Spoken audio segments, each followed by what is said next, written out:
The night Sarah Walsh screamed a white wolf's name and gave the order to kill, she knew she'd crossed a line there was no coming back from. But when 3 escaped convicts burst into her isolated cabin during a blizzard and pressed a gun to her 5-year-old son's head, the line between mother and beast stopped meaning anything at all. Titan, the white wolf she'd freed from a hunter's trap 2 years earlier, had vanished into the snow the moment the dangerous men arrived. But wolves don't run from fear. They disappear to hunt. And that night, in a house filled with blood and shattered glass, between the howling wind and gunfire, Sarah finally understood that real love is never written in empty promises. It's carved deep into flesh, through scars, through blood, through the sacrifice that both human and animal are willing to pay. This is the story of a widow, a wolf, and the night they learned that family isn't defined by species, but by who you're willing to die for. The mountains held their breath before the storm came. Sarah Walsh stood at the kitchen window of the log cabin, watching the sky turn the color of old bruises. Her right leg ached where the shrapnel still lived beneath the scar tissue, a permanent reminder that some things never fully heal. She pressed her palm against the cold glass, feeling the temperature drop even through the barrier. Behind her, Leo hummed while coloring at the kitchen table. 5 years old, with his father's dark hair and her own gray eyes. He didn't remember much about David anymore. Sometimes Sarah wasn't sure if that was mercy or tragedy. The wind picked up, sending snow devils spinning across the clearing. Sarah reached for her cane, the wooden one David had carved for her during her first month of recovery. She'd told him she wouldn't need it forever. He'd smiled and carved it anyway, like he knew something she didn't. 3 months later, an IED in Kandahar made sure he'd never see if his prediction came true. Leo looked up from his drawing, a family of stick figures holding hands beneath a yellow sun. "Mommy, when's the snow gonna stop?" Sarah limped to the table and ruffled his hair. "Not for a while, baby. Could be a few days." "Will Titan come inside?" "You know he doesn't like being inside much." As if summoned by his name, a shape moved at the edge of the tree line. White on white, nearly invisible except for the amber eyes that caught the failing light. Titan stood motionless, watching the cabin with an intensity that still unnerved Sarah sometimes. She'd found him 2 winters ago, caught in a trap some idiot had set illegally on federal land. The wolf should have torn her throat out when she got close. Instead, he'd gone still, letting her work the steel jaws open with bolt cutters while blood steamed in the snow. The vet in town had shaken his head. "Gray wolves are endangered, but you can't keep him, Sarah. He's wild, always will be." She hadn't planned to keep him, but Titan had other ideas. He'd followed her truck home, staying just out of sight until she'd given up trying to chase him off. He didn't live with them. He lived near them, like a ghost that chose to haunt their particular patch of forest. He took food when Sarah left it. He watched Leo play in the yard. He'd killed a mountain lion once, 20 feet from where her son had been building a snow fort. But he was not a pet. He was something else entirely. Something that understood loss, maybe. Something that recognized another wounded creature trying to survive. Sarah checked the locks on both doors, then moved to the pantry. The weather radio crackled with warnings about the blizzard moving in faster than predicted. Road closures, power outages expected. Stay inside. She'd been through worse. Afghanistan had taught her how to wait out storms, both the kind that fell from the sky and the kind that lived in your own head. She was pulling out cans of soup when Leo called from the living room. "Mommy, there's lights?" Sarah's hand froze on a can of tomato soup. "What kind of lights, baby?" "Car lights, coming up the road. Nobody came up this road by accident. The cabin sat 5 miles past the last neighbor, at the end of a Forest Service track that barely qualified as drivable even in good weather. Sarah moved to the window, her pulse quickening in a way that had nothing to do with surprise visits and everything to do with the instincts the Army had burned into her bones.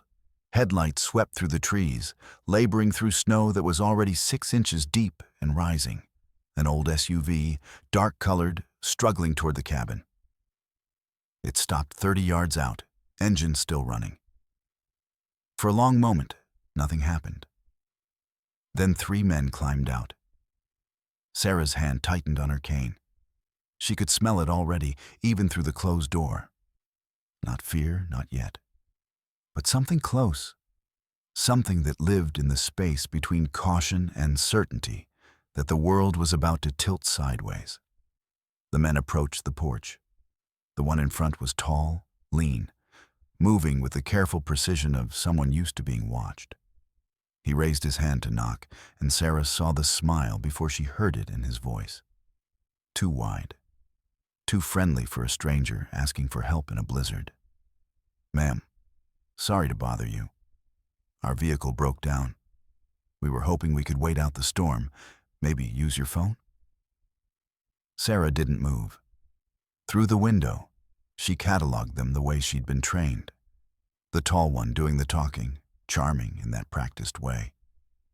The big one behind him, all shoulders and blunt force. The thin one off to the side, twitchy, eyes moving too fast. Leo appeared at her elbow. "Mommy, those men need help." And there it was. The choice that wasn't really a choice, because her son had already seen them. And what kind of mother turns people away in a blizzard while her child watches? Sarah looked past the men, out to the tree line. Titan had vanished. Not into the cabin, not to the shelter she'd built him near the woodshed. Just gone. Melted back into the storm like he'd never been there at all. That was when Sarah knew. Wolves don't run from weather. They run from predators. She opened the door anyway, because sometimes survival means inviting the danger inside, so you can see it coming. The 3 men stomped snow off their boots and filed into her home, bringing with them the smell of gun oil and old sweat and something else. Something that didn't belong on hunters or stranded travelers. It smelled like metal and concrete and desperation. It smelled like prison. The tall one extended his hand. "Name's Viper. This is Bricks and Twitch.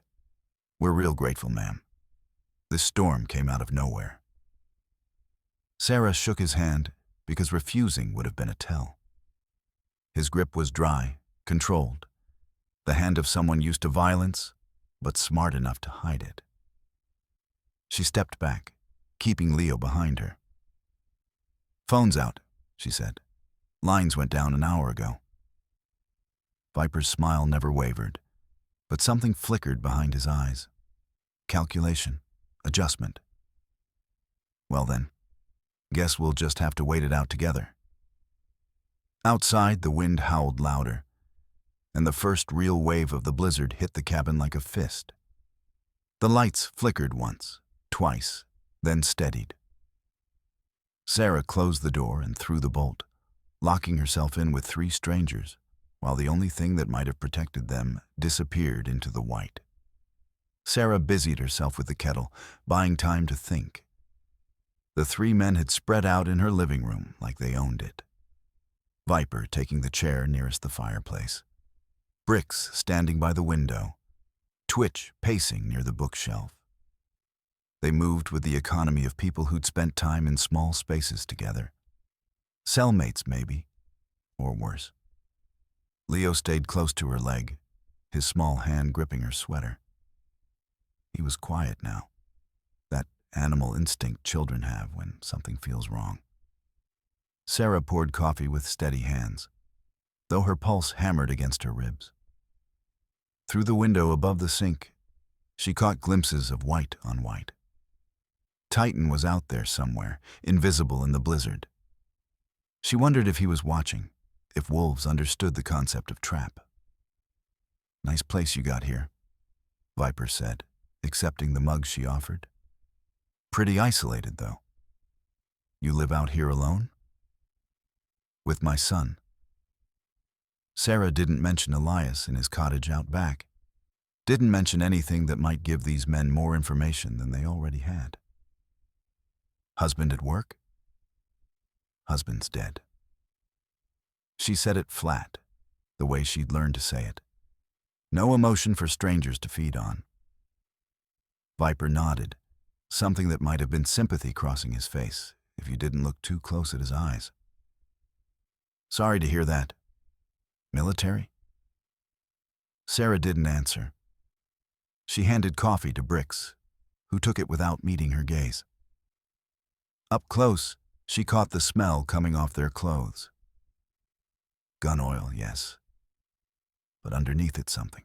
Chemical. Not the clean scent of rifle oil used by hunters. This was old, poorly maintained equipment. The kind of smell that clung to men who'd handled weapons they weren't supposed to have. And something else. Laundry soap. Industrial, institutional, the kind used in bulk. Twitch was examining the books on her shelf, his fingers twitching over the spines without actually touching them. He was younger than the other two, maybe late 20s, with the hollowed-out look of someone who'd burned through too many drugs too fast. His eyes kept darting to the window, then to the door, then back again. Checking exits, always checking. "You boys been hunting long?" Sarah asked, keeping her voice light, conversational. "Few days," Viper said. "Hoping to get an elk before we head back to Colorado. Hunting's been closed in this zone for 3 weeks. Elk migration." Sarah watched his face as she said it. A flicker, barely there. Annoyance that she knew the regulations, or annoyance at being caught in a lie. Must have read the map wrong. He smiled again, that practiced expression that never reached his eyes. "We're not locals." "No," Sarah thought. "You're not hunters either." Leo tugged at her sleeve. "Mommy, I'm hungry."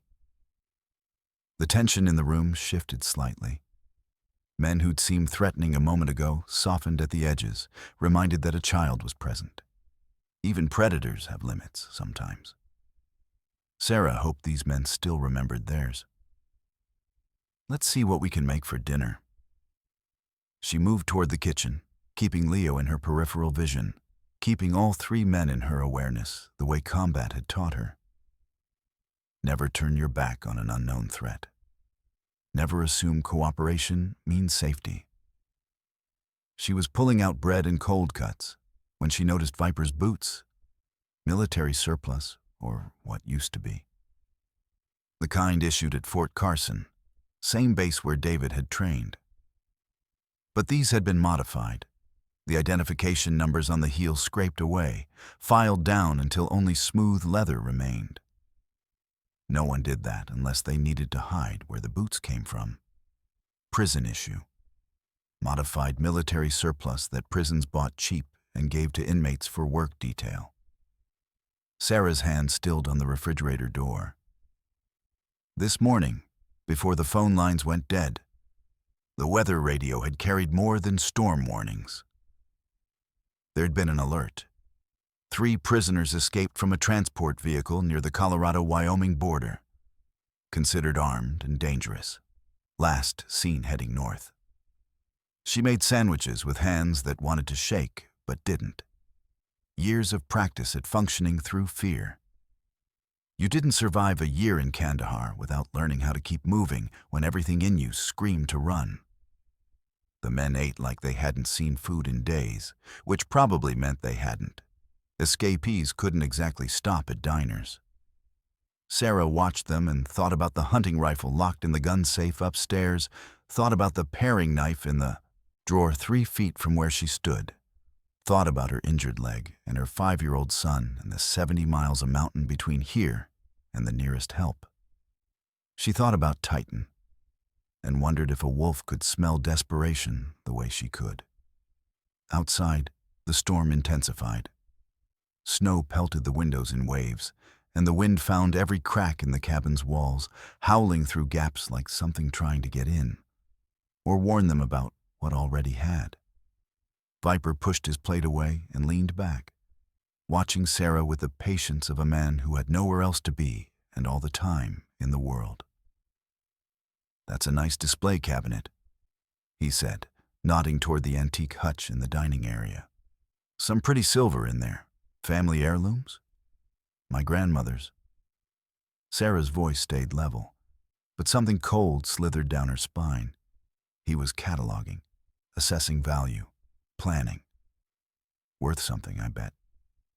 Worth memories." She picked up Leo, felt his arms go around her neck. "It's past your bedtime, baby. But the men are still here. They'll be on the couch tonight. The storm's too bad for them to leave."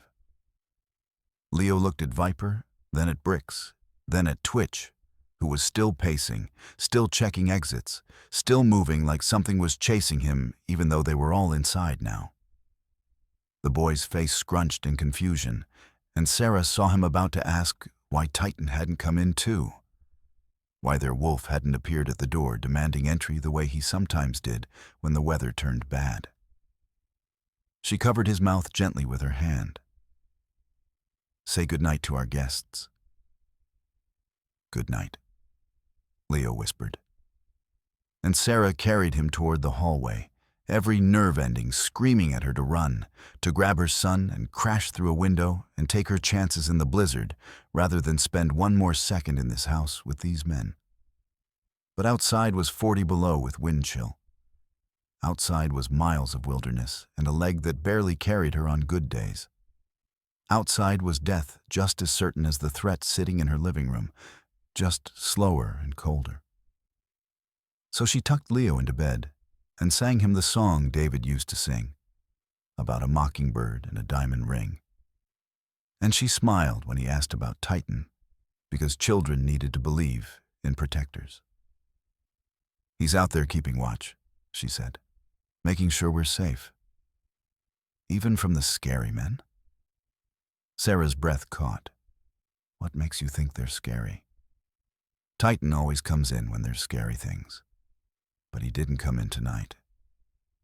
Out of the mouths of children. Truth they hadn't learned to hide yet." She kissed his forehead and left his door cracked open, walked back to the living room where 3 escaped prisoners waited with patient, predatory eyes, and slipped the paring knife from the kitchen drawer into the pocket of her cardigan as she passed. The blade was only 4 inches long. Against 3 men, it would be useless. But it was something. And something was better than nothing. When the wolf had abandoned you. Sarah returned to the living room to find the men had made themselves comfortable. Too comfortable. Bricks had claimed the recliner that had been David's, his bulk making the leather creak in ways her husband's frame never had. Twitch sat cross-legged on the floor near the fireplace, staring into the flames like they held answers to questions he hadn't asked yet. And Viper remained in his chair, one leg crossed over the other, relaxed in that dangerous way cats relax before they strike. "Your boy's a good kid," Viper said. "Polite. You've raised him well, considering." "Considering what?" "Considering you're out here alone. Must be hard doing it all yourself." Sarah lowered herself onto the couch, positioning the cane within reach, feeling the weight of the paring knife in her pocket. "We manage." The wind hammered at the walls, and somewhere in the attic, something rattled. The cabin felt smaller than it had this morning, the walls pressing in with each gust. Sarah watched Viper's boots as he shifted his weight. The worn leather caught the firelight, and she could see where the numbers had been scraped away more clearly now.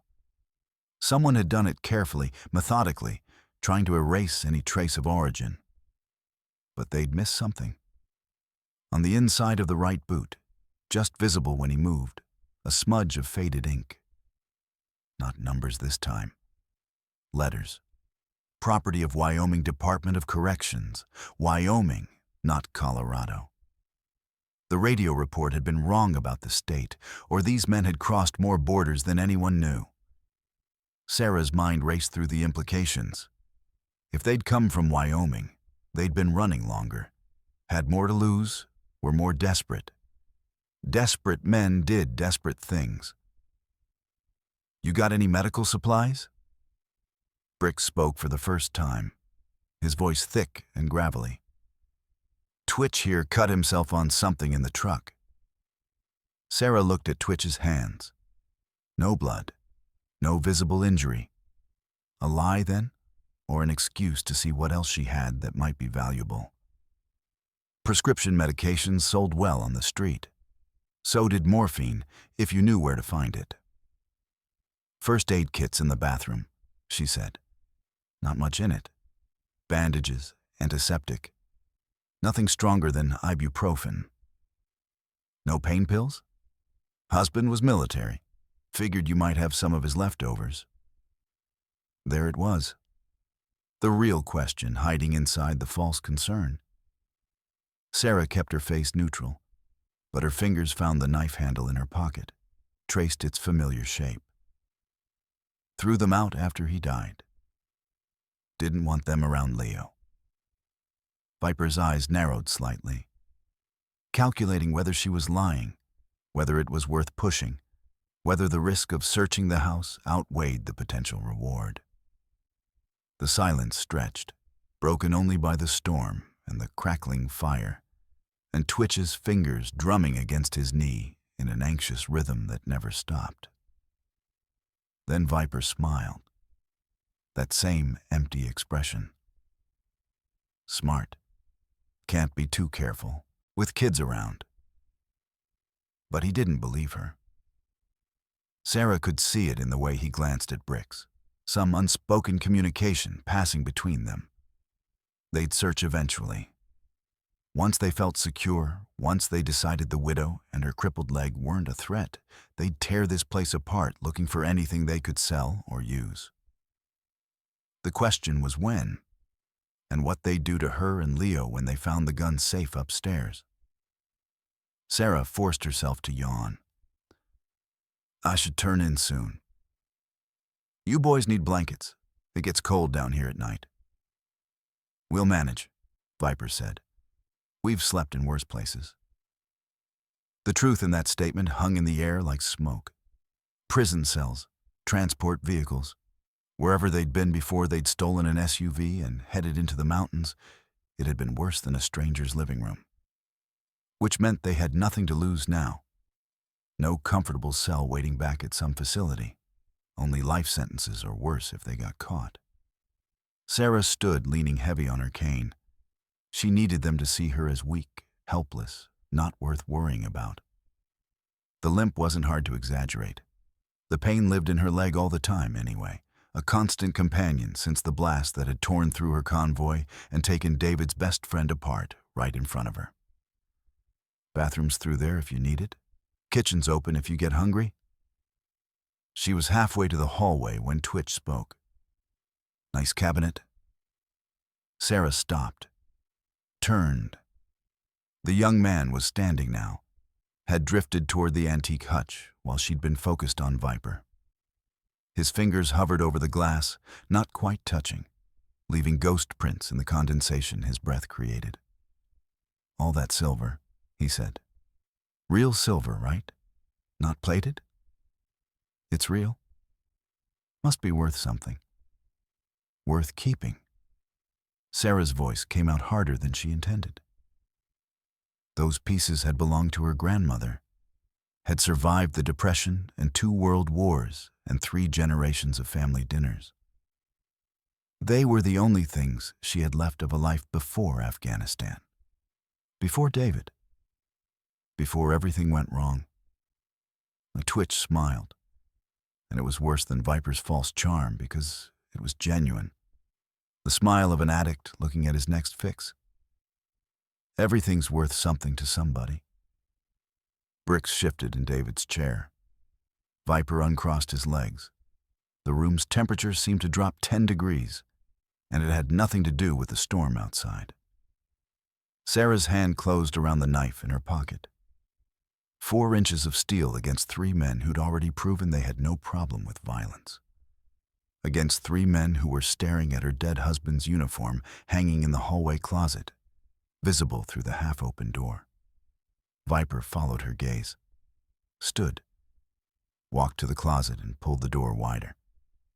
David's dress blues hung there, preserved in plastic, the medals Sarah couldn't bear to box up still pinned to the chest. Army, Viper said quietly. Medic, looks like. Combat medic. Sarah couldn't keep the pride out of her voice, didn't try. So you know your way around wounds, injuries, how to treat them. I know enough. Viper turned to face her fully now, and the mask dropped. No more charm, no more pretense, just cold assessment in his eyes. Here's the thing, Sarah. We need to have an honest conversation now. About what you've got in this house, about whether you're going to make this easy or hard, about what happens to people who make things hard. Sarah's grip tightened on the cane. Her bad leg throbbed. Leo was 30 feet away, asleep in his room, dreaming of wolves and safety while 3 predators stood in his living room discussing threats. And outside, somewhere in the killing cold and blinding white, Titan hunted or hid or abandoned them entirely. Either way, he wasn't coming through that door to save them. Sarah was on her own, the way she'd always been, really, since the day they'd handed her a folded flag and told her David wasn't coming home. My son is sleeping, she said quietly. Whatever you want, we do it quiet. We keep him out of this. Viper nodded. Smart woman. See, we're going to get along fine. But they weren't. And Sarah knew it. And somewhere deep in her hindbrain, the part that had kept her alive through firefights and IEDs and the long dark after David died, something shifted from fear into cold, calculating rage. Viper moved to the phone on the wall, lifted the receiver, listened to the dead silence, then ripped the cord from the jack. The plastic clattered against the floor. Unnecessary, since the lines were already down. But Sarah understood the message. No calling for help, no pretending this was anything other than what it had become. Where's the money? Viper's voice stayed calm, almost friendly, which made it worse somehow. There's $40 in my purse. Kitchen counter? I'm talking about the real money. Veteran's widow living in a place like this, disability checks, survivor benefits. You've got cash somewhere. Sarah's mind raced. The safe upstairs held $3,000, her emergency fund, the death benefit she'd been saving for Leo's future.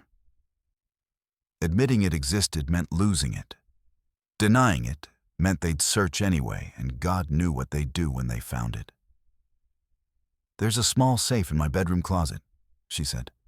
Combination is 32, 15, 41. Bricks stood. I'll check. Please. Sarah's voice cracked deliberately, playing the part they expected. Weak, scared, cooperative. My son's room is right next door. Don't wake him. Bricks paused at the base of the stairs, something almost like decency flickering across his face. Then it was gone. He climbed the stairs heavy-footed, and Sarah heard the bedroom door open, heard him moving around above them. Twitch had returned to the hutch, pressing his face close to the glass now, studying each piece of silver like a jeweler appraising gems. His fingers drummed that constant rhythm against his thigh. And Sarah realized he was coming down from something. Whatever he'd been on was wearing off, leaving him raw and jittery and desperate for the next hit. Viper settled back into his chair, watching her with those dead eyes. You were a medic too? I drove supply trucks. But you picked up things. Watching your husband work, being around doctors. Some. Good. Twitch's hand isn't really cut, but Bricks has an infection from where the transport cuffs rubbed. Needs antibiotics. So there it was. They needed more than money. They needed medical supplies, needed someone who knew how to treat wounds without asking questions. Sarah was useful, which meant she and Leo would stay alive as long as that usefulness lasted. The crash from upstairs made them all freeze. Then Leo's voice, frightened and small. "Mommy?" Sarah was moving before Viper could stop her, her bad legs screaming as she took the stairs faster than she had in months. She burst into Leo's room to find Bricks standing over the bed and her son sitting up, tears streaming down his face. "I didn't mean to scare him," Bricks said, and he actually sounded apologetic. "Kid woke up when I walked past." Sarah gathered Leo into her arms, felt him shaking. "It's okay, baby. It's okay. Why is that man in our house? Where's Titan?" "Titan's outside. He's fine. Everything's fine." But nothing was fine, and Leo knew it. Children always knew. He clung to her neck, and Sarah carried him back to his room, laid him down, sang the mockingbird song again until his breathing steadied. "Don't leave," he whispered. "I have to go back downstairs for a little while. I'm scared. I know. But Mommy's here. I'm right here, and I'm not going to let anything happen to you. I promise." It was a promise she had no idea how to keep. But you made those promises anyway when you were a mother. You lied to your children about safety and wolves and the goodness of strangers, because the truth would break them. When Sarah came back downstairs, Bricks had the safe open on the kitchen table. $3,000 in 20s and 50s, stacked next to her grandmother's silver candlesticks and serving spoons that Twitch had already removed from the hutch. Viper was counting the money. "This it? That's everything." He looked at her for a long moment and then nodded. Believed her or decided it didn't matter. Either way, they had what they'd come for. Now the only question was what they'd do with her and Leo. "We'll leave in the morning," Viper said. "Soon as the storm breaks. We'll take your truck, leave you the SUV. Fair trade." Sarah said nothing. They wouldn't leave her alive to call the police the second they drove away. They'd already shown their faces, already admitted they were escaped prisoners. They had nothing to gain from mercy and everything to lose. Viper must have seen the calculation in her eyes because he smiled. "Don't look so worried. We're not killers, just men who made some bad choices." But the thing about men who made bad choices was they kept making them. And Sarah had seen enough violence to know that killers never thought of themselves that way. They were always just men doing what they had to do, what circumstances forced them to do, what survival demanded. The wind howled, and something scratched at the back door. All three men tensed, hands moving toward a weapon Sarah hadn't seen but knew were there. The scratching came again, rhythmic, insistent. Then a voice from outside, muffled by the storm. "Sarah, it's Elias. I brought more firewood." Sarah's blood turned to ice. Elias, who couldn't hear, who had no idea what he was walking into. Who would open that door expecting warmth and coffee, and instead find three men with everything to lose? She looked at Viper, saw the decision forming in his eyes. Another witness, another problem, another body to deal with. "Please," Sarah said. "He's just an old man. He's deaf. He can't hear you, can't tell anyone anything. He doesn't even know you're here." Viper stood. "Then let's keep it that way. Bricks, get the door." Elias knocked again, 3 sharp raps that echoed through the cabin like gunshots. Sarah moved toward the door, but Viper's hand clamped around her wrist, stopping her cold. He gestured to Bricks, who positioned himself beside the doorframe, out of sight from anyone entering. "Open it," Viper said quietly. "Act normal. Get rid of him." Sarah's hand trembled as she unlocked the bolt. The door swung inward, bringing a blast of Arctic air and snow that stung like needles. Elias stood on the porch, his arms loaded with split wood, his weathered face red from cold. He was 73, had worked this land since before Sarah was born, and hadn't heard a sound in 40 years. He smiled when he saw her, that gentle expression he always wore. Started to speak in the halting way of someone who'd lost their hearing late in life. "Thought you might be running low. Storm's getting worse." Sarah opened her mouth to warn him, to tell him to run. But Bricks moved faster than a man his size should have been able to. He grabbed Elias by the collar and yanked him inside, the firewood clattering across the floor. The old man's face shifted from confusion to fear as he took in the scene. 3 strange men. Sarah's pale face, the money on the table. Elias's hands came up, signing rapidly. Sarah had learned some basics over the years, enough to communicate. He was asking what was wrong, asking if she was okay, asking if he should get help. "He's signing," Twitch said. "What's he saying?" "He wants to know if I need help." Sarah's voice came out hollow. Bricks still had Elias by the collar. The old man tried to pull away, tried to sign again, but Bricks shook him hard. "Tell him to shut up. He can't hear you." Sarah took a step forward.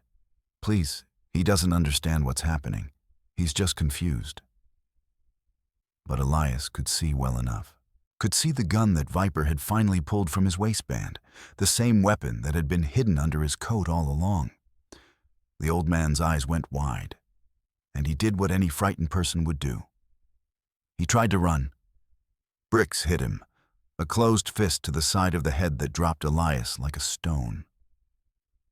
The old man crumpled, blood streaming from his ear, and Sarah heard herself screaming before she knew she'd opened her mouth. She was on her knees beside Elias, hands shaking as she checked his pulse, tilted his head to see the damage. The blow had been hard enough to split the skin, and at his age, hard enough to cause real damage. Concussion at minimum. Maybe worse. "You didn't have to do that." Sarah's voice shook with rage. "He's deaf. He couldn't have told anyone anything even if he wanted to. He was running." Bricks sounded almost defensive, like he was justifying it to himself as much as to her. Elias groaned, tried to sit up. Blood ran down his neck, soaking into the collar of his flannel shirt.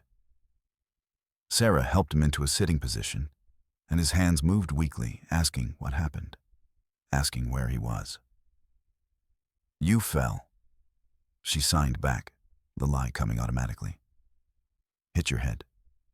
You're going to be okay." But she wasn't sure he would be. And upstairs, she heard Leo crying again, calling for her. Her son had heard the scream, heard the commotion, and now he was terrified. Viper stood over them, gun still in hand. "Get him patched up. Then get your kid calmed down. We've got a long night ahead of us." Sarah looked up at him, and something in her expression must have shown what she was thinking because his smile went cold. "You're wondering if we'll kill you. Kill the old man. Kill your boy. The answer is maybe. Depends on how useful you stay, how cooperative." He crouched down until they were eye level. "See, we're going to wait out this storm. Then we're taking your truck and whatever else we need. And whether you and your family are still breathing when we leave depends entirely on whether you give me a reason to leave witnesses." Sarah held his gaze, calculated the distance to the knife still in her pocket, calculated her chances against 3 men, one of them armed, calculated what would happen to Leo if she tried and failed. "The medical kit," she said quietly. I needed to treat him properly. Viper nodded to Twitch, who retrieved the first aid kit from the bathroom. Sarah worked on Elias with steady hands that betrayed none of the terror screaming through her veins. Cleaned the wound, applied butterfly bandages, checked his pupils for signs of serious brain injury. Elias kept trying to sign questions she couldn't answer honestly. Where had the men come from? Were they police? Was Sarah in trouble? She signed back lies and reassurances while Viper watched them like a scientist observing lab rats. When she finished, Bricks hauled Elias to his feet and shoved him into a chair. The old man looked small suddenly, fragile in a way he never had before. He'd survived a tractor accident that took 3 fingers, survived a heart attack that should have killed him. But violence from another human being was different. It broke something in people that physical injury never touched. Sarah went to Leo, found him huddled under his blankets, crying into his stuffed wolf. She held him and lied some more. Told him everything was fine. Told him the men would be gone soon. Told him Titan was still out there watching over them. That last part might have been true. Somewhere in the howling dark, the white wolf moved through the storm. Sarah wondered if he could sense what was happening in the cabin. If wolves understood human cruelty, if he cared enough to come back. When she returned downstairs, Elias was tied to the chair with electrical cord Twitch had found in the utility closet. His eyes met hers across the room, and in them she saw the same question she'd been asking herself since the moment she opened the door to 3 strangers. How do we survive this? And at what cost? Outside, the wind shrieked louder, and somewhere in that white void, something answered with a sound that was almost like a howl, but not quite. Almost like rage, but not quite. Almost like a promise, but not quite. The men heard it too. Sarah saw them exchange glances, saw Twitch move closer to the fire as if cold was the only thing they had to fear from what waited in the storm. 3 hours into the siege, Viper made his decision. The storm showed no signs of breaking, and they needed transportation ready for when it did.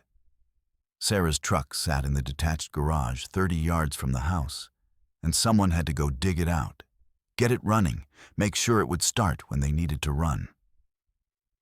Twitch, go get the truck ready. Viper tossed him the keys Sarah had been forced to surrender. Bring it around front. Twitch looked at the window, at the wall of white beyond the glass. His fingers drummed faster against his leg. It's bad out there.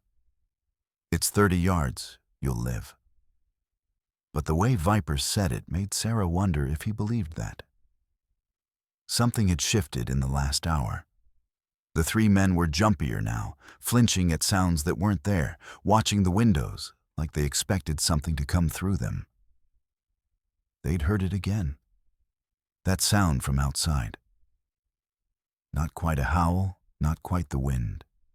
Something in between that raised the hair on the back of your neck and made your hindbrain scream predator. Twitch pulled on his coat, checked the gun in his waistband. His hands shook as he worked the zipper. Coming down hard now, whatever he'd been on completely burned through his system. He looked at Sarah. How far's the garage? Straight path from the back door. Can't miss it even in this. What about your wolf? Sarah met his eyes. What about him? He dangerous? She thought about lying, about saying Titan was harmless. Just a big dog, really. But something in her wanted them, afraid. Wanted them to feel a fraction of the terror she'd been living with since they walked through her door. He's wild, she said. I don't own him. I don't control him. He does what wolves do. Twitch swallowed hard. Viper shoved him toward the door. Stop being a coward. It's a dog. Even if it shows up, you've got a gun. The back door opened, and the storm swallowed Twitch whole. Sarah watched him disappear into the white, his shape visible for maybe 3 seconds before the snow erased him completely. The door swung shut, and they waited. 1 minute passed. 2. Bricks moved to the window, trying to see through the blizzard. How long's it take to get to the garage? In this, maybe 5 minutes to walk there. Another 5 to clear the snow, get inside. 10 to get the truck started if the engine's cold. 20 minutes total. They could give him that long before they started to worry. At 15 minutes, Viper stood, walked to the window, pressed his face against the cold glass. You see him? Bricks shook his head. Can't see anything. Sarah sat very still, hands folded in her lap, the knife a familiar weight in her pocket. Beside her on the couch, Elias had his eyes closed. But she knew he wasn't sleeping. His breathing was wrong for sleep. Shallow, controlled, the breathing of someone pretending. 20 minutes. Viper's jaw clenched. He should be back by now. Maybe the truck wouldn't start, Bricks offered. Maybe he's still working on it. Then he should have come back for tools, for help. 25 minutes. Viper grabbed his own coat. I'm going out there. Want me to come? Bricks already had his hand on his jacket. No, stay here. Watch them. Viper checked his gun, chambered around. If I'm not back in 15 minutes, something's wrong. He opened the door, and the storm's voice rose to a scream. Viper leaned into the wind and walked into the white, following the same path Twitch had taken. The door closed. The cabin fell silent except for the fire and the wind and Sarah's heartbeat thundering in her ears. She waited, counted seconds in her head the way they'd taught her in the army. Stay calm, assess, plan. In her peripheral vision, she saw Bricks standing at the window, his back to her, his attention focused on the storm beyond the glass. 5 minutes passed, then 10. Bricks shifted his weight, nervous energy bleeding through his attempt at stillness. Where are they? Sarah didn't answer, couldn't answer, because she knew what Bricks hadn't figured out yet. 30 yards in a straight line. Even in a blizzard, even half blind, you could walk 30 yards in under 2 minutes. Viper had been gone 12 minutes. Something was very wrong. Bricks turned to face her, and she saw fear in his eyes for the first time. Real fear. Not the careful wariness of a criminal assessing threats, but primitive terror. The kind humans felt when they remembered they weren't the apex predator anymore. What's out there? His voice cracked slightly. Sarah smiled. Not a friendly smile. Not reassuring. The smile of someone who'd spent 2 years watching a wolf, learning its patterns, understanding that what seemed like loyalty was actually something older and more complicated. Territory, pack, the things worth killing for. I told you, she said softly. He's wild, and this is his mountain. The lights flickered once, twice, went out completely, plunging the cabin into darkness broken only by firelight. The generator should have kicked in, but Sarah had shown Twitch where it was when he'd asked about backup power. Maybe he'd sabotaged it. Maybe something else had. In the dark, Bricks looked smaller, younger, almost human again, instead of the brutal thing that had beaten an old man for having the audacity to be frightened. They're not coming back, Sarah said. Are they? Bricks didn't answer, but his hand found his gun, and his eyes never left the windows where the storm raged, and something patient waited in the white. Another 10 minutes crawled by in the firelit dark. Bricks paced between the window and the door, gun drawn, breathing hard. Sarah watched him unravel, watched the careful control slip away piece by piece, until what remained was just a scared man who'd made terrible choices and was finally paying for them. He spun toward her suddenly. Call it off. Call what off? Your wolf, your dog, whatever the hell it is. Call it back. Tell it to stop. Sarah stayed very still. I can't call him. He's not a pet. You're lying.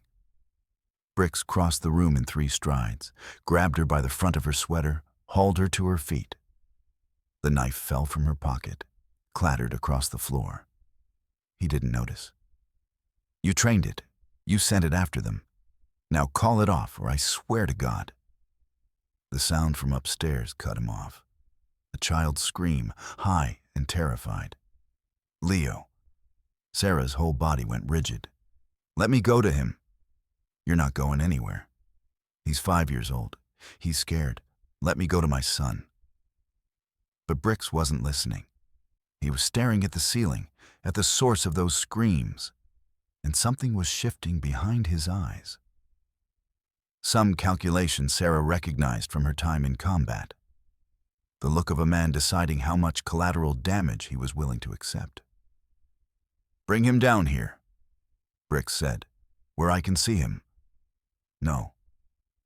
Bring him down, or I'll go get him myself. Sarah moved before thought, driven by instinct older than reason. She lunged for the knife on the floor, but Bricks was faster. His boot came down on her wrist, grinding bones against hardwood. Pain exploded up her arm. She gasped, tried to pull free, but he had 200 pounds on her and all the leverage. Mommy. Leo appeared at the top of the stairs, his small face pale in the shadows. Mommy, I heard noises outside my window. Something's on the roof. Bricks released Sarah's wrist and pointed the gun at the stairs, at her son. Get down here, now. Leo started down, one slow step at a time, his hand gripping the railing, his stuffed wolf tucked under his arm. Sarah's vision tunneled. The world narrowed to just the gun and her child and the distance between them. Don't, she said. Her voice came out wrong, broken. Please, he's just a baby. He hasn't done anything. Neither have I. But they both knew that was a lie. Bricks had beaten an old man, had helped terrorize a widow and her child, had made choices that led him to this cabin. This moment, this gun pointed at an innocent. Leo reached the bottom stair. Bricks grabbed him by the arm, yanked him close, pressed the barrel of the gun against the side of his head. Leo went absolutely still, the way small animals do when predators catch them, frozen by instinct, too scared to even cry. Something inside Sarah shattered, not broke, shattered, like glass under pressure, fragmenting into 1,000 sharp pieces that could cut anything they touched. Listen carefully, Bricks said. I'm going to walk out that door with the kid. You're going to tell your wolf to back off, to let us pass. We get to the truck, we leave. I let him go once we're clear. Everybody lives. Understand? Sarah understood. Understood he was lying. Understood that Leo would be dead weight the second they reached the tree line. Understood that all the training, all the skills the Army had given her, all the things she'd learned about surviving impossible situations, none of it mattered because her son had a gun to his head. Okay, she whispered. Okay. Just don't hurt him. Please. Bricks backed toward the door, dragging Leo with him. The boy's eyes found hers across the room, and in them she saw trust, saw faith that his mother would fix this, that the woman who'd promised to keep him safe would keep that promise. Sarah stood. Her wrist throbbed where Bricks had crushed it. Her legs screamed, but she walked to the door anyway, positioned herself between Bricks and the outside. One last barrier. Move, Bricks said. Sarah looked at her son, at his small face, at the stuffed wolf he still clutched, at everything she'd fought to protect for 5 years. Then she looked past Bricks, through the window, into the storm. And she saw them. Amber eyes. 2 points of light in the darkness, hovering at the edge of the tree line. Watching, waiting. "You don't understand," Sarah said quietly. "I can't call him off because I never had control. I fed him. I helped him. But he's not mine. He's his own. And the only reason he tolerates us is because we're not a threat." She turned to face Bricks fully. "But you are. You came into his territory. You hurt his pack.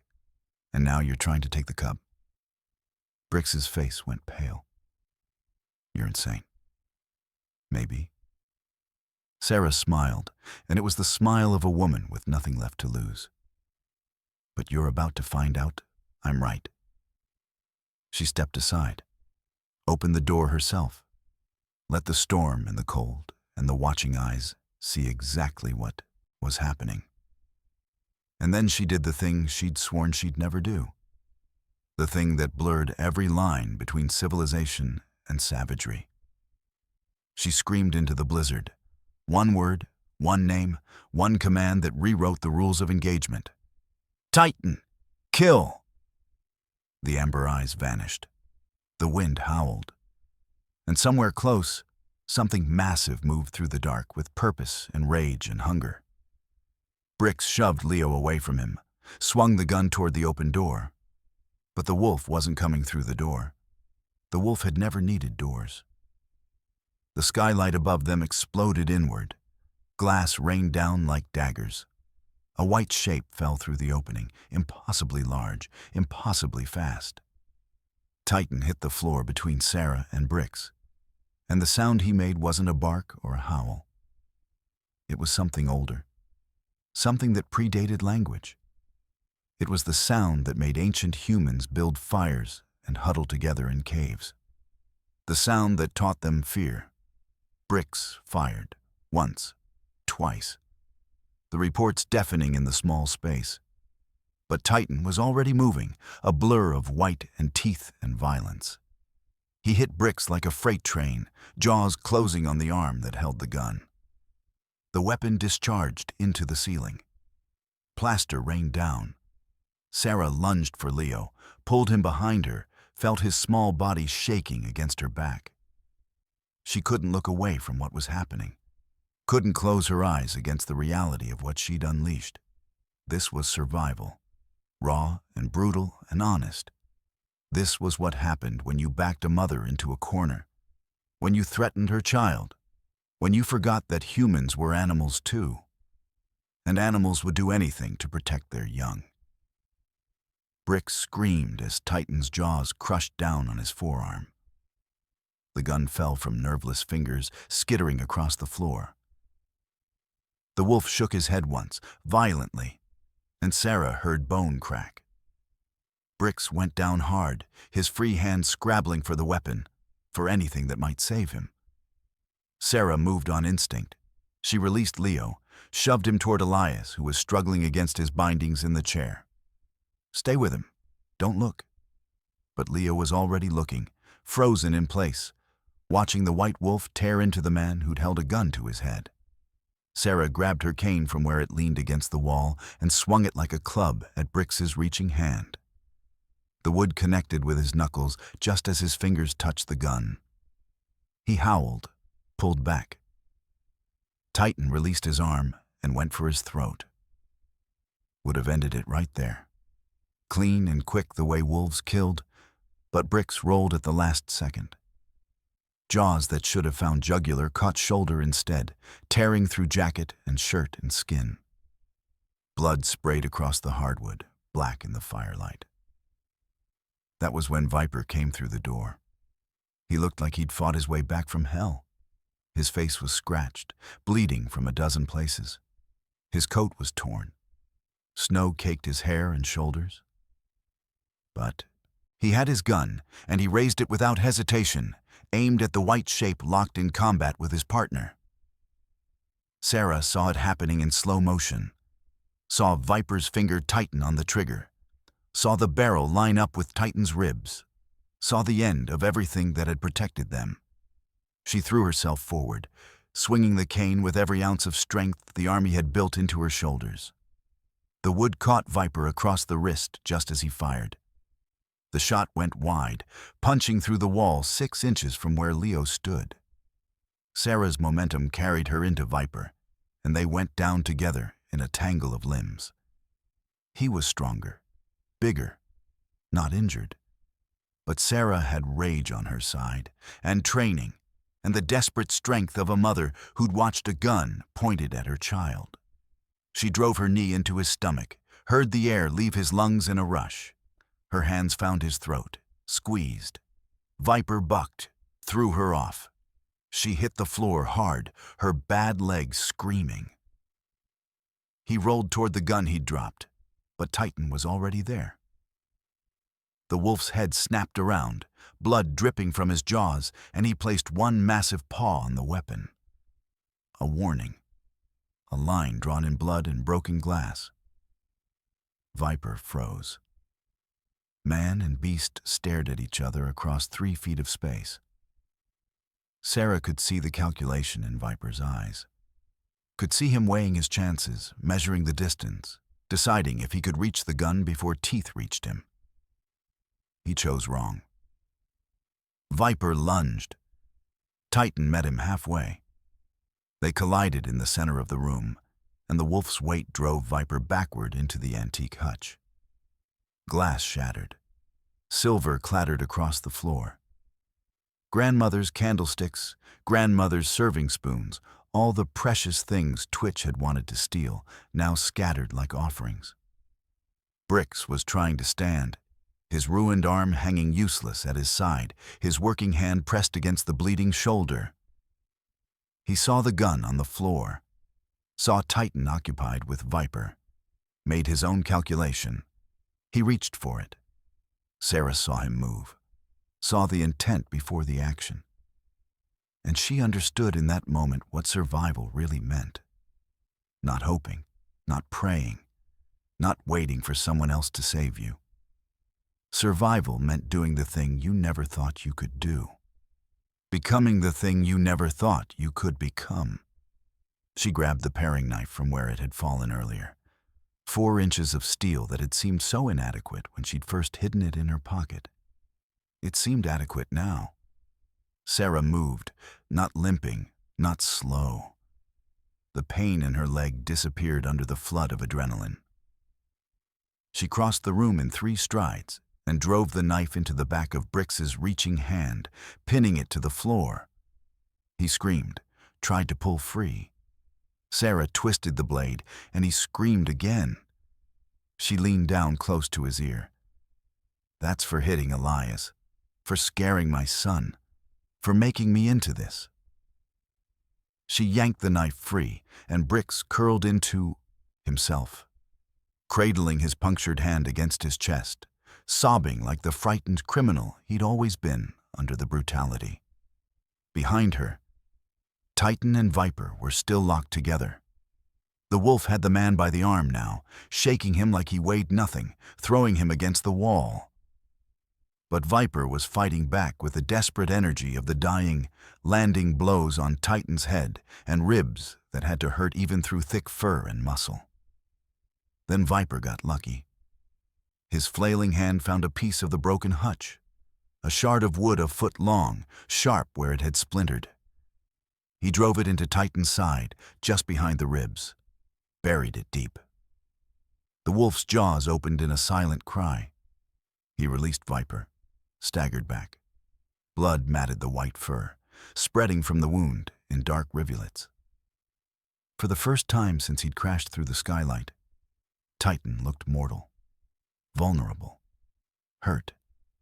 Sarah saw it happen. Saw Viper scramble for the gun again, saw him get his hands on it this time, saw him raise it toward the wounded wolf who'd suddenly become the easier target. And something in her made a decision that wasn't really a decision at all. Just instinct, just love, just the debt you owe to the things that protect what you love. She threw herself between them, put her body between the gun and the wolf, faced down the man who terrorized her family, and said the only thing that mattered. No. Viper's eyes met hers. She saw surprise there, maybe respect, maybe just calculation about whether she was worth the bullet it would take to remove her from his path. His finger tightened on the trigger. Then Titan moved one last time, not at Viper, around Sarah, protecting her even as she protected him. He hit Viper low and hard, jaws closing on the hand that held the gun. Viper fired, once, twice, 3 times. The shots were deafening. One of them found its mark. Titan jerked, stumbled. A second wound bloomed on his shoulder, matching the one in his side. Too much damage, too much blood loss. The wolf went down, hitting the floor hard, his breath coming in labored gasps. But he'd done enough. Viper's gun hand was destroyed, fingers barely attached, the weapon finally lost in the chaos. The man crawled backward, leaving a trail of blood, his face gone pale with shock. Sarah stood over Titan. The wolf's amber eyes found hers, and in them she saw something she'd never quite seen before. Not gratitude, not love, just recognition. Pack, family, the things worth bleeding for. Viper crawled toward the front door, leaving a smear of blood across the hardwood. His ruined hand dragged uselessly behind him, and his face had gone the gray color of shock and blood loss. He was finished. Dying, maybe. But Sarah had learned in Afghanistan that dying men could still kill if you gave them the chance. She picked up the gun he'd dropped, felt its weight settle into her palm. The same weight David had taught her to respect. The same metal that had taken him from her. She pointed it at Viper's back, and her finger found the trigger. One squeeze, that's all it would take. End the threat. Protect her family. Make sure he never hurt anyone again. But Leah was watching. Her 5-year-old son who still believed his mother was good, who trusted that the world had rules, and those rules meant something. She couldn't pull that trigger in front of him. Couldn't show him that sometimes monsters wore familiar faces. "Don't move," she said instead. Her voice shook, but the gun didn't. "You move, you die. Understand?" Viper's head turned slightly. Through the blood and pain, he managed a bitter laugh. "You don't have it in you." Maybe he was right. Maybe she didn't. But she had other things in her. She had fury. She had love. She had the training to keep a man alive who desperately wanted to die. And sometimes that was worse than pulling the trigger. Sarah moved to Elias, used the knife to cut his bindings. The old man's hands shook as he rubbed, feeling back into his wrists. He looked at her with questions in his eyes she couldn't answer with signs. Not now. Later, when her hands stopped shaking, when she could explain what they'd survived. "Watch them," she told him, gesturing to Viper and Bricks. She handed him the gun, showed him how to hold it, hoped he wouldn't have to use it. Elias nodded, positioned himself where he could see both men, and Sarah turned to the wolf bleeding out on her floor. Titan's breathing came shallow and fast. The wound in his side still oozed blood, and the shoulder shot had torn through muscle. In the wild, these injuries meant death. Slow or fast, depending on whether infection or blood loss got you first. But this wasn't the wild anymore. Sarah dropped to her knees beside him. "Leo, bring me the first aid kit, all the towels you can find." Her son stood frozen, staring at Titan. "Is he going to die?" "Not if I can help it." "Now go, fast." Leo ran. Sarah pressed her hands against the worst wound, trying to staunch the bleeding. Titan's eyes opened, focused on her face. He didn't growl, didn't try to bite, just watched her with something that might have been trust or might have been resignation. Hard to tell with wild things. "I know it hurts," she murmured. "I know. But you don't get to die. You hear me? After everything, you don't get to leave us now." Leo returned with supplies. Sarah worked with the efficiency the army had drilled into her. Pack the wounds. Apply pressure. Stop the bleeding first. Worry about everything else later. Her hands moved through remembered motions while her mind cataloged the damage. The shoulder wound had missed major arteries, but torn through muscle that would need surgery to repair. The side wound was deeper, more dangerous. Could have punctured something vital. "Mommy, there's so much blood." Leo's voice trembled. "It's okay, baby. Bleeding means he's still alive. We can work with alive." She used the last of the medical tape to secure them. Bandages, knowing they were temporary at best. Titan needed a vet, needed surgery, antibiotics, professional care. But the storm still raged outside, and the nearest vet was 70 miles away in weather that could kill you in 20 minutes. So she did what she could, made him as comfortable as possible on a blanket near the fire. Watched his chest rise and fall in labored breaths. Prayed to God she wasn't sure she believed in that the wolf who'd saved her son would survive the night. Behind her, Viper had gone still. Too still. Sarah checked his pulse, found it thready and weak, but present. Brix was conscious, but barely. His eyes glazed with shock, both hands now useless. They'd live until the authorities arrived. Whether they deserved to was another question. The cabin looked like a war zone. Broken glass everywhere. Blood on the walls, the floor, the furniture. Grandmother's silver scattered like shrapnel. The skylight, a gaping wound in the ceiling, letting in snow and cold and the howling wind. But they were alive, all of them. Broken, bleeding, traumatized beyond measure, but alive. Sarah gathered Leo into her arms, felt him shake against her chest. "It's over now. We're safe. What about Titan?" She looked at the wolf, at the rise and fall of his chest, at the blood seeping through white bandages. "He's strong. Stronger than anyone knows. He'll fight. Like you fought." Sarah closed her eyes, thought about the knife in Brick's hand, about throwing herself between a gun and a wolf, about the line she'd almost crossed when her finger had touched that trigger. "Yes, baby. Like I fought. That's what family does. We fight for each other." Elias still held the gun on their captives, his face grim but determined. Sarah met his eyes across the room, saw her own exhaustion reflected there. They'd survived. Somehow. Against odds that should have crushed them. The wind shifted, and through the broken skylight came the first hint of dawn.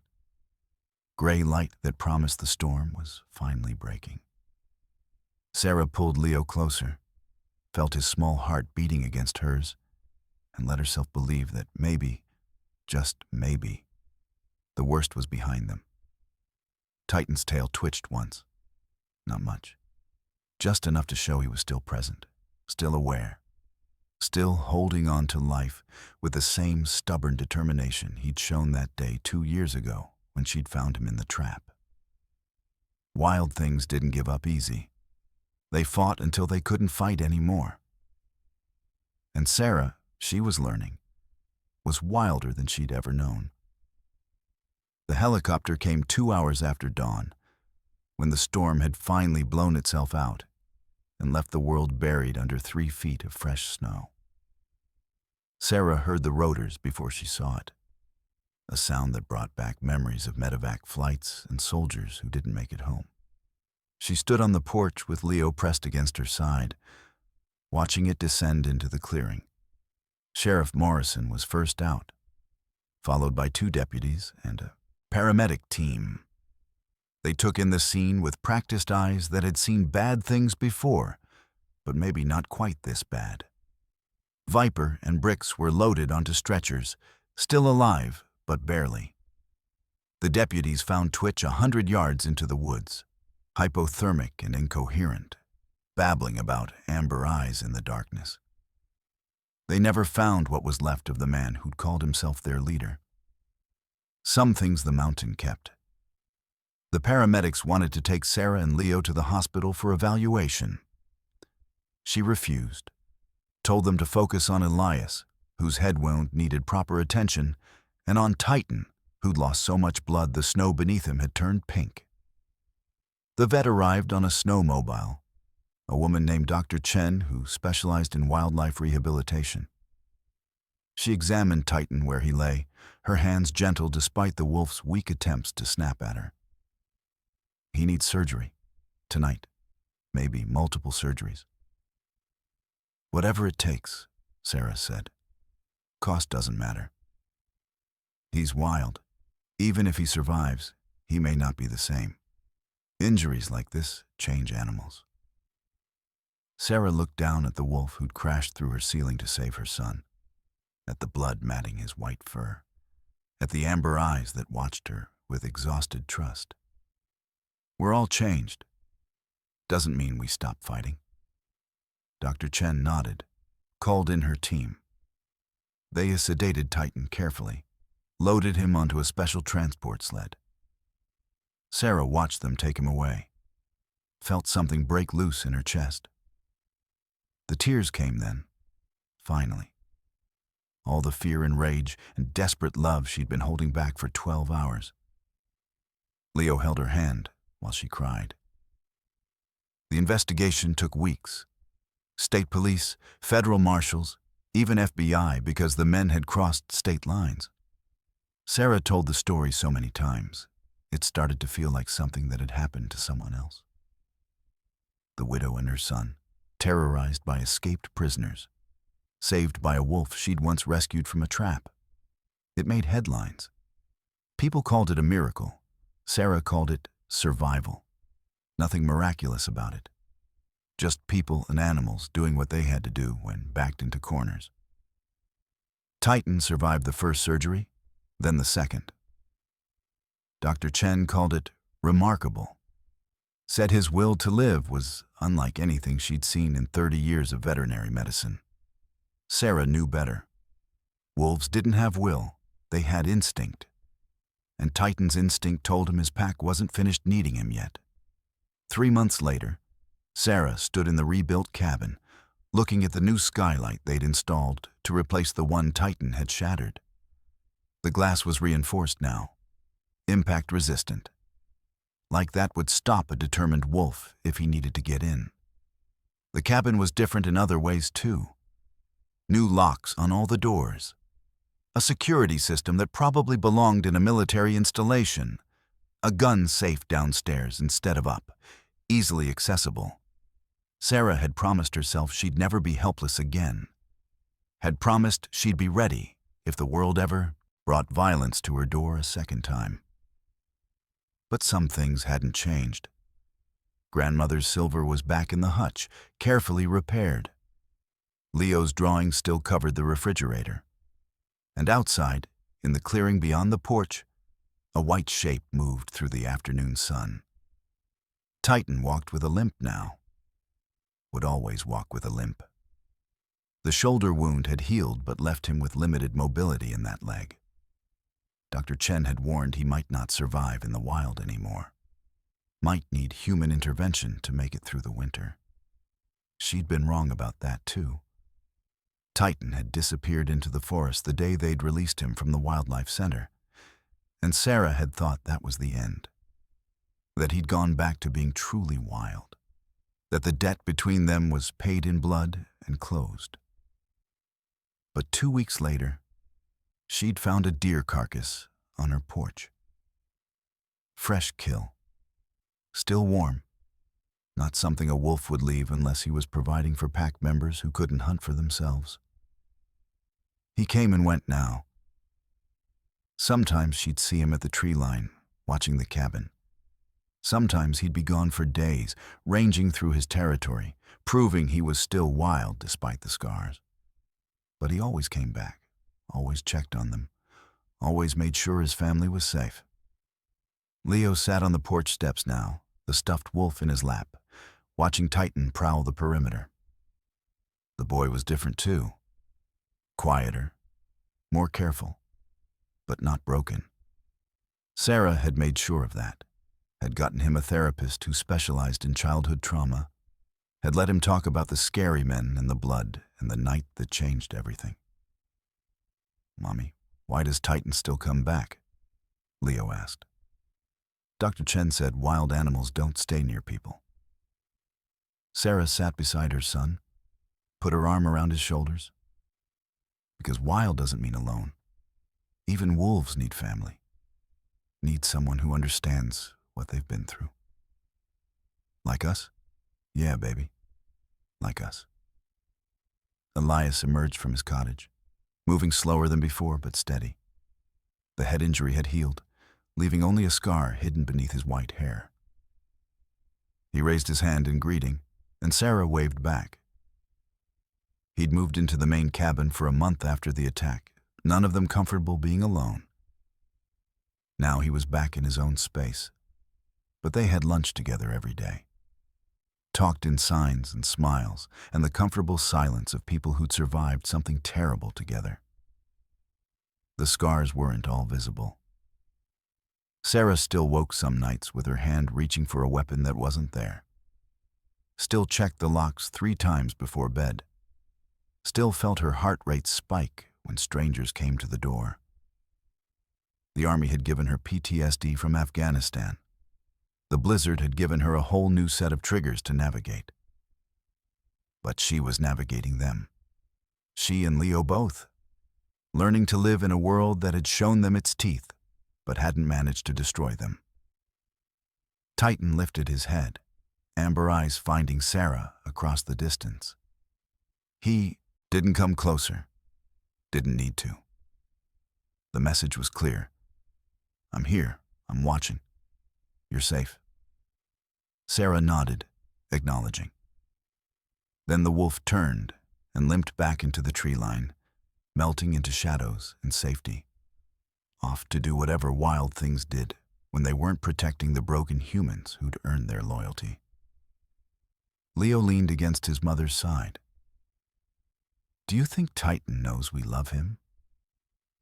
Sarah thought about that, about whether love was something wolves understood, or if it was just a human word for instincts that ran deeper than language. About the night Titan had crashed through glass and bullets to save her son, about the deer carcasses left on the porch, about the amber eyes that still watched over them. I think, she said slowly, that love isn't always the same for everyone. Humans, animals, we all show it differently. But Titan knows we're his family, and we know he's ours. That's what matters. She pulled Leo closer, felt his heartbeat steady and strong against her side, and watched the place where the white wolf had disappeared. The mountain held its secrets. The scars would fade but never fully heal. The memories would hurt less with time, but never quite leave. But they were alive. They were together. And somewhere in the forest, a wounded wolf prowled his territory, standing guard over the family that had once saved him from a trap, and later learned that salvation was always a two-way street. People said wolves didn't know love, that they were just animals driven by instinct and hierarchy and the brutal mathematics of survival. Sarah had thought the same once, before the blizzard, before the blood, before she'd learned that the line between human and animal was thinner than anyone wanted to admit. They were wrong, all of them. Wolves knew love just fine. They just didn't waste it on people who hadn't proven themselves worthy of the sacrifice. The wind shifted, carrying the scent of pine and snow and something wild that would never be fully tamed. Sarah breathed it in, this new world they'd built from the wreckage of that terrible night, and decided it was enough. Not perfect, not healed, but enough. In the distance, barely audible, came a sound that might have been wind through the trees, or might have been something else. A howl, brief, Solitary, not a threat. Just acknowledgement. Just a message from the wild saying what words could never quite capture. I see you. I remember. I remain. Sarah smiled, touched the scar on her wrist where bricks had ground her bones into the floor. Felt Leo's hand slip into hers. Come on, she said. Let's go inside. It's getting cold. They stood together, mother and son, and walked back into the cabin that had witnessed their darkest hours and somehow, impossibly, become home again. Behind them, the forest kept its secrets. And somewhere in the white silence, a wolf stood watch over the family that understood what so many never would. That love, real love, was always written in scars. So here's what I want to know. If you were Sarah that night, trapped in your own home with your child's life on the line, could you have done what she did? Could you have crossed that line between civilization and survival? Drop your thoughts in the comments below. I read every single one. And if this story grabbed you, if you felt every moment of fear and hope right alongside Sarah and Titan, then you're going to want to stick around. Hit that subscribe button, because I've got more stories just like this one. Stories about ordinary people pushed to extraordinary limits. About bonds that defy explanation. About the thin line between human and wild. Next time, I'll tell you about a man who raised a bear cub in the Alaskan wilderness, only to discover years later that some debts are paid in ways you never expect. Trust me, you won't want to miss it. Until then, remember what Sarah learned that night in the blizzard. Love isn't always gentle. Sometimes it's fierce, sometimes it's bloody, but it's always worth fighting for. Thanks for listening. I'll see you in the next story.